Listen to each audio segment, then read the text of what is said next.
case started when terrible Teddy Thompson awakened on the morning of his big match. Ted was a simple soul, a wonder boy who got by on sheer instinct and ability. The greatest natural wrestler to come down the pike since Samson had his set to with the Philistines.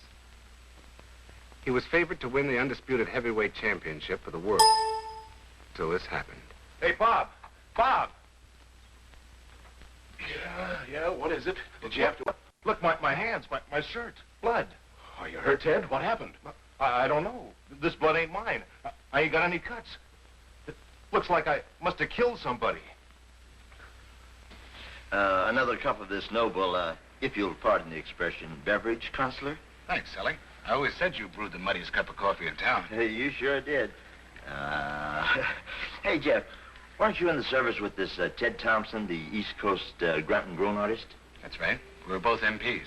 Well, confidentially, do you think he's going to take this phony count tonight, or is the match fixed? Well, I'll put my dough on Terrible Teddy. He's too honest to throw a match. Yeah, says you. You know, this Count Baroni ain't no sissy. And he wrestles dirty. You a fan of his?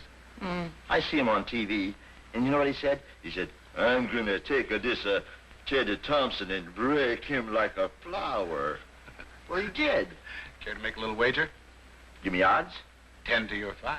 Huh, you've got a bet. I should have waited to get the inside dope from Ted's manager, who showed up just too late to keep me from throwing my money away, as if I knew what I was doing. You're Jeff Jones. And you're Bob York. Yeah. Ted wants to see you right away. What about? Get lost, will you? I can take a hint. Well, can't it wait? I haven't finished my breakfast. My boy wants you now. You an old buddy of his from the service or not? Yeah. Ted in a jam? Don't ask questions. You'll get the answers later. You're a private eye, aren't you? Detective? Private eye, yes. Detective. Varying opinions. Okay, I'm hiring you. Come on. I never let breakfast interfere with business.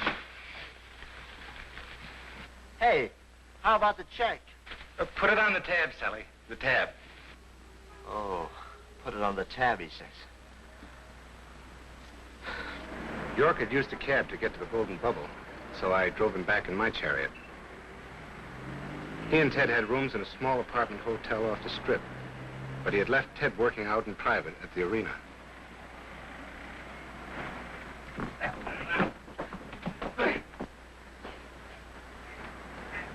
His heart wasn't in his work. His mind was on other things, but he seemed glad to see me.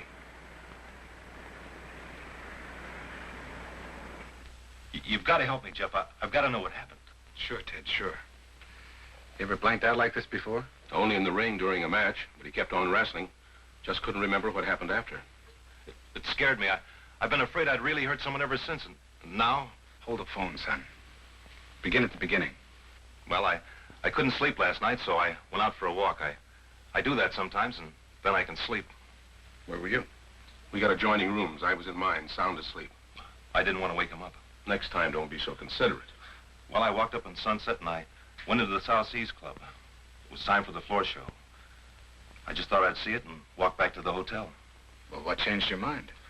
I ran into a dame. It's beginning to sound like the old story. No. You don't understand. We'd met her a couple of nights before with Bob and a bunch of the local boys. The promoter of the match tossed a feed for all of us. Well, who provided the girls? No girls. This one just sort of attached herself to us. A redhead, and she'd seen better days. Her name was Bernice. I never heard her last one. Bought her a drink, and she coaxed me into having one with her. And you thought just one wouldn't hurt anything? I had a glass of milk. I was just lonesome for Alice, I guess. Gee, if Alice ever hears about this... She couldn't make the match. Sonny's been sick. Oh, that's tough, kid. I didn't mean any harm. Honest. After the floor show, Bernice asked me to take her home. I took her in a cab. And she asked you inside? She made me some hot chocolate. After that, I don't remember a single thing until I woke up in my own bed this morning. Didn't you hear him come in? No. What about the desk clerk? It's only a small place. There's no one on the desk or elevator after midnight. I don't even remember how I got back there, but I must have beaten up someone. Bernice. Maybe even killed her. Take it easy, kid. This whole thing could be a plant. You mean it's a trick? Maybe the idea is to get your boy so upset he'll blow the match tonight. I've heard Count Baroni plays dirty pool. Yeah, but the blood. So maybe somebody killed a chicken. Are you sure it was blood? Well, it wasn't ketchup, and I've got to know what I did. Why don't you leave it lay, Ted? Forget about it like I wanted you to. Don't you understand? I'll go nuts if I don't find out. Jeff's a private cop. He can find out things. Okay, but we got to keep it under cover, at least until the match is over tonight. I'll do what I can.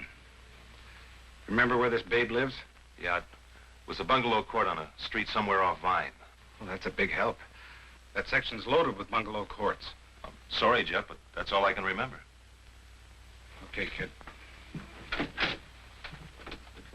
I had only one other lead to the girl, and it wasn't very promising at this hour in the morning.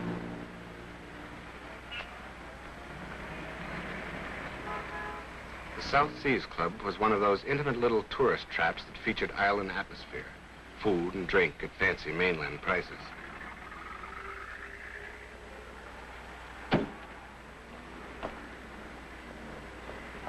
I knew Pete Marco, the owner, lived upstairs in the so-called penthouse, but I didn't intend to bother him if I could help it.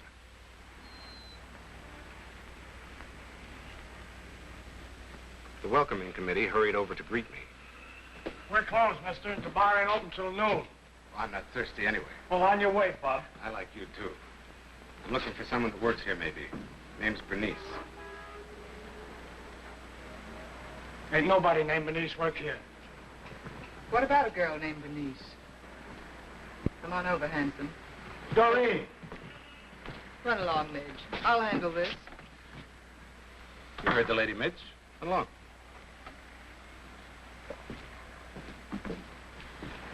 You're not Bernice. Maybe I could take her place. Is she a friend of yours? Maybe. Yours? Maybe. If you want anything from me, you gotta give a little, handsome. You know, I don't even know your name. Jones. Mine's Smith. You're cute, Jonesy. You're not so hard to take. We alone? Yeah. Peaceful, isn't it? Peaceful's hardly the word. What about the beer barrel that walks like a man? Oh, forget about him. You know, I was bored till you came along. You've been bored, Jonesy?